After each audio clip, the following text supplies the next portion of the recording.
Back to my channel. It's Angela. And there is a cat right here. Just to let you know. He might flick his tail or something. Every time I go to film, he gets up here and sits down tonight. So I'm just going to let him be. Maybe he'll get tired of the light in his eyes. As he's eyeballing me right now, like, really? Hi, this is Angela. Welcome back to my channel. I just saw, yesterday, Marlene Theresa had posted a new video on her series Tarot to the Extreme. And there's 6 prompts on there. And I found this one a lot tougher because I'm trying not to do, the same decks that I used the first video, that she did. I think it was in June or July that she did. So I found this one a little bit harder. But, there's 6 prompts and I think I got them here. A couple of them I just kind of went with what I initially gut thought. So here we are. So there's 6 prompts and the first one is modern versus vintage. Where's mine? And he's scratching it now. Look, he's getting mad because, I got the light right at his face. But we have modern versus vintage. And this is the Third Eye, my Third Eye Ascension Tarot off of Make Playing Cards. And this is the Art History Tarot for Past Lives. Both are vintage, or both are indie decks. But this is a modern deck. And then this deck is, you'll see, vintage artwork. This one, it came with a window. I edged it in black. It bled really badly. I didn't realize how bad it would bleed. These are the backs. And it is a very modern, nowadays deck.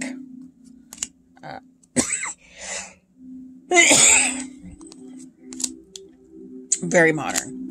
Very female empowering as well, I would feel. Yeah, this is every time I think of modern deck, I think of this deck because clearly you can see it is the most modern deck I have in my collection. But that's the Third Eye Ascension Tarot. And he started closing his eyes again, so maybe he's just going to lay there and just swish his tail forever.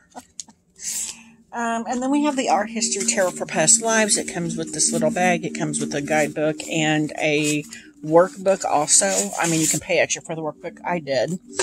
But it is strictly for past lives. And it's the same exact cardstock as the deck I just showed you for the modern deck. This is for the vintage deck.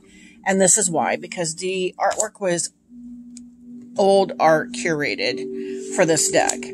We have, it tells you in the bottom corner, this says Deeds of Christian Charity by Peter Artes, 1575. This painting was done. So I thought this was the only appropriate deck considering how ancient some of this artwork is. This was 1853, so it's a lot closer. But then we have like 1540. And this works, it is geared for past lives. I pulled this card so many times, and it is the 17th century card. But the artwork was in 1625. Interesting. I love old artwork like this. Wow, look at that. 1774. I love that the artwork, it shows who painted it, what era it was from, what year. I love that it also is a tarot. So it's got that's the 7 of Cups down there. And then it's also geared for, with the top right, past lives. So, I just think this is a really cool deck. I use it quite often because I do past live readings quite often. But, yeah, I think it's really cool. Really, really cool deck here. And I didn't think of anything else but this when I thought of vintage decks. So that is my vintage. So we have the modern and the vintage. So prompt 2 is, what did I do with my sheet of paper? Just had it. Oh my gosh. He's probably laying on it because I had it sitting here. Oh my gosh. He is a butt.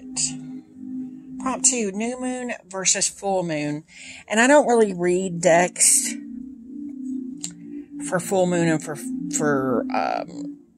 new moon. Really. Not really. But I will say I've noticed I have a habit of dreaming more during, ironically, the new moon. And so I tend to use my Dream Keepers Tarot for that. And then I thought about, and this isn't a mass market, there was an indie deck. This is now the mass market version.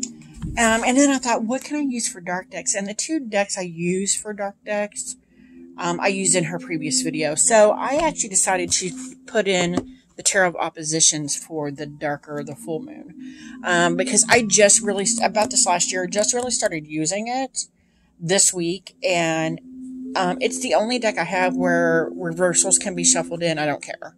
And you'll see why here in a minute. But this is the New Moon deck by Liz Huston. It is a US Games deck. I tend to have the craziest dreams.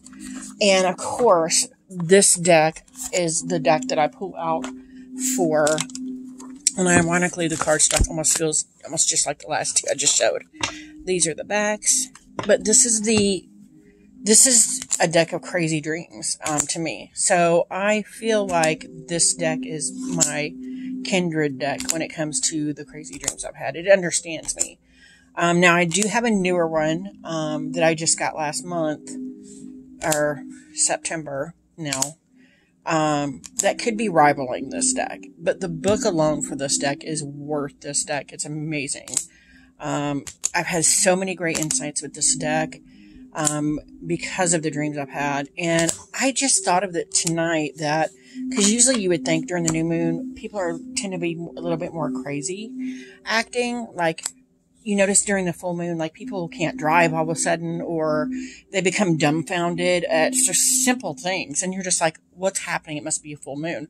I know all of us have thought that at one time or another, but I noticed tonight, not tonight, but I mean, I've noticed the last couple of years that the crazier the dream, the closer to the new moon I am.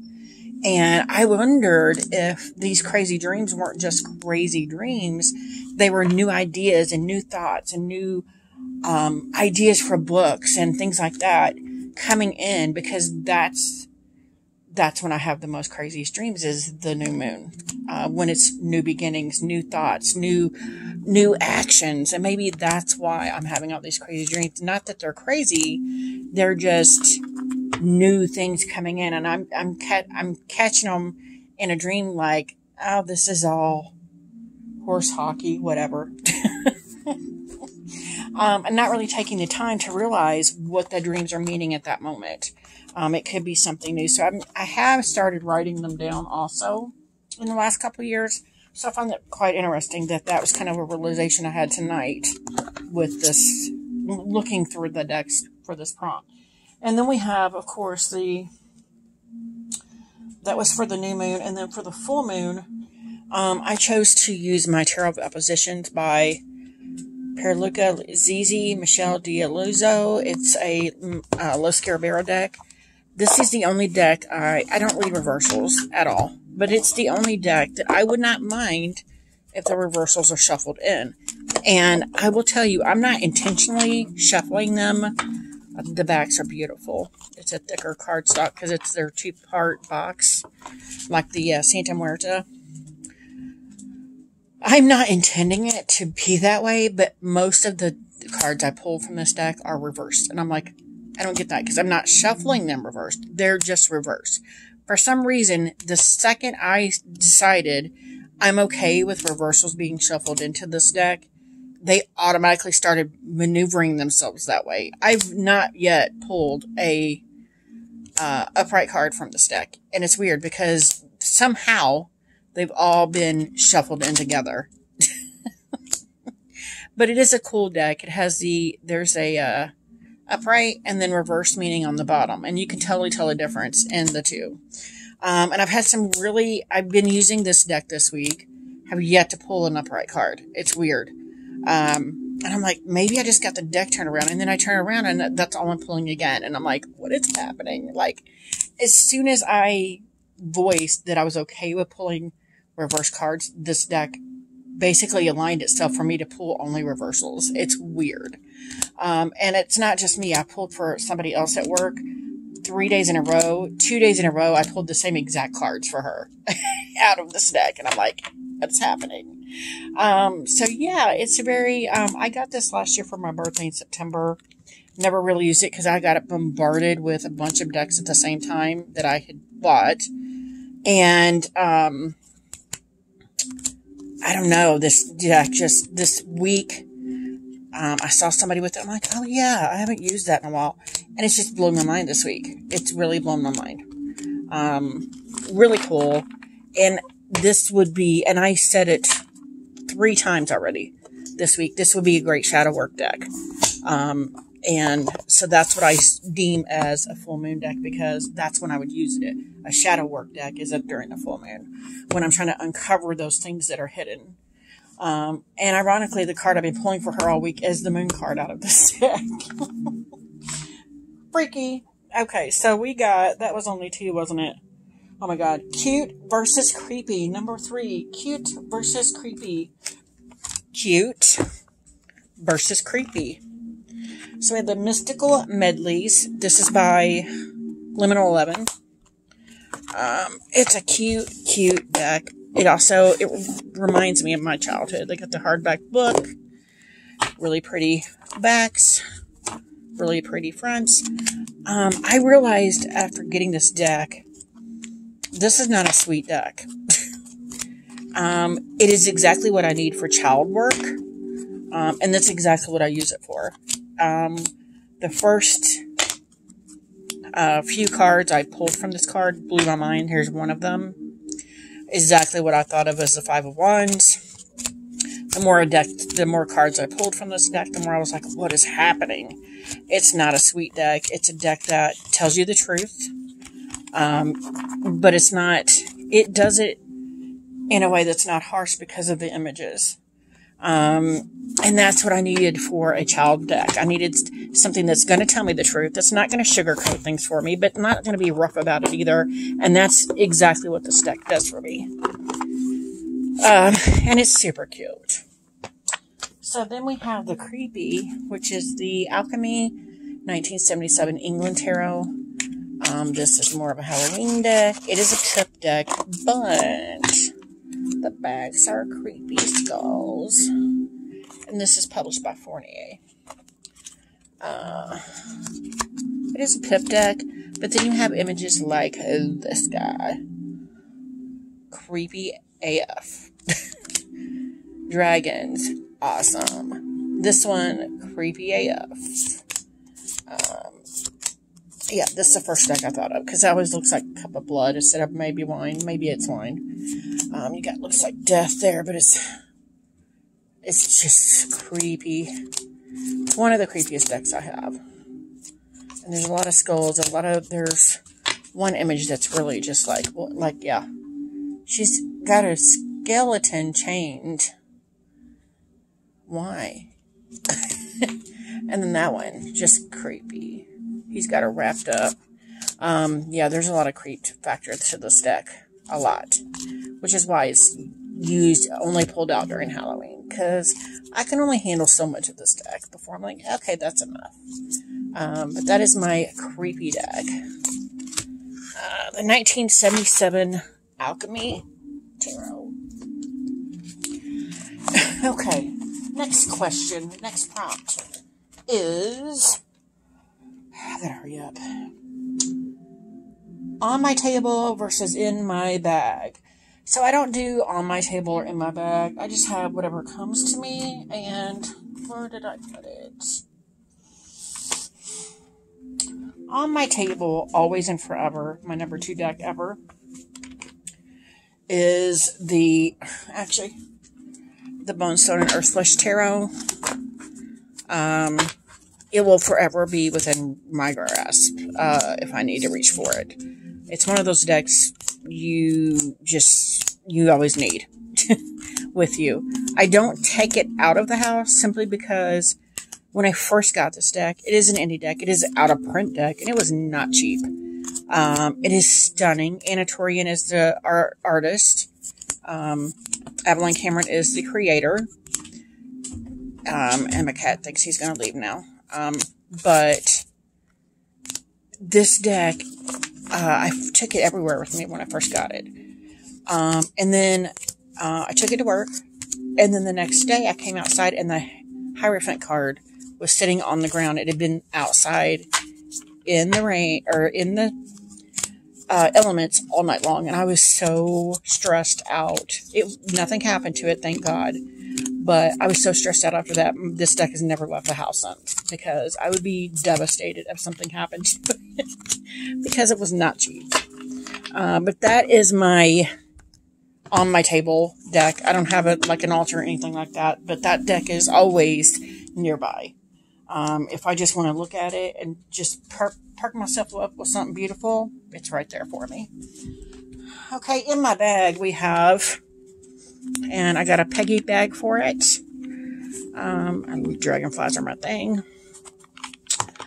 It is the Radiant Wise Spirit Tarot from Los Scarabero. It's the mini, and it's always in my purse.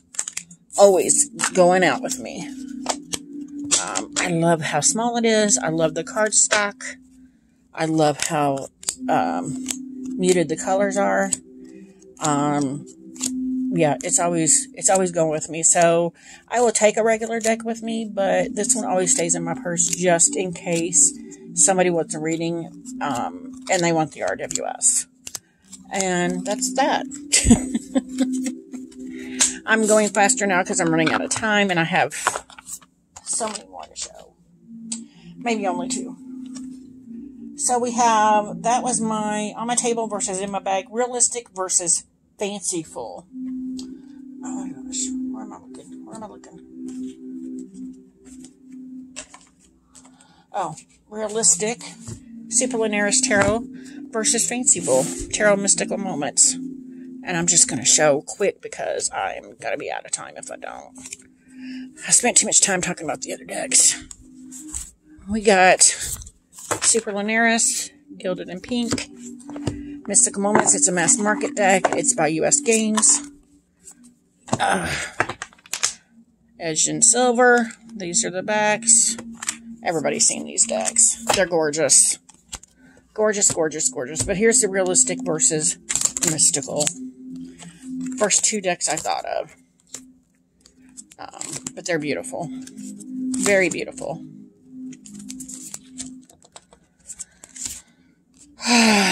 Yeah.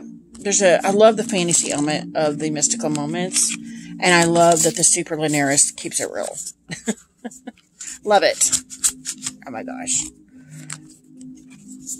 Yeah, gorgeous deck. Gorgeous. And gorgeous. So that is my realistic versus, what'd I say? Fanciful. Last one, quiet versus loud. And this is falling apart. Where's my loud? Oh, that's my quiet deck. It's falling apart. And then we have the loud Joie de Vivre. I just popped right out of the bottom. It needs a bag. This is the Universal Celtic Tarot by Los Scarabero. These are the backs. This is the Joie de Vivre by US Games. They're both beautiful. Gorgeous. While the Joie de Vivre can be kind of a smart aleck, the Universal Celtic Tarot has this quiet nature about it that immerses you in the culture and the elements. And I love both of those for those very reasons. Both of these decks for those exact reasons. Yeah. They're gorgeous, gorgeous, gorgeous decks. And the joie de vivre. Beautiful. So that is all my prompts to oh my gosh, Marlene Theresa, part 2 of Tarot to the Extreme. If you guys have any questions, comments, concerns, don't hesitate to comment below. If you like this video, give me a thumbs up. If you want to see more, please subscribe. And don't forget to hit that notification button so you're alerted to any future videos. And you guys have a good night. Bye.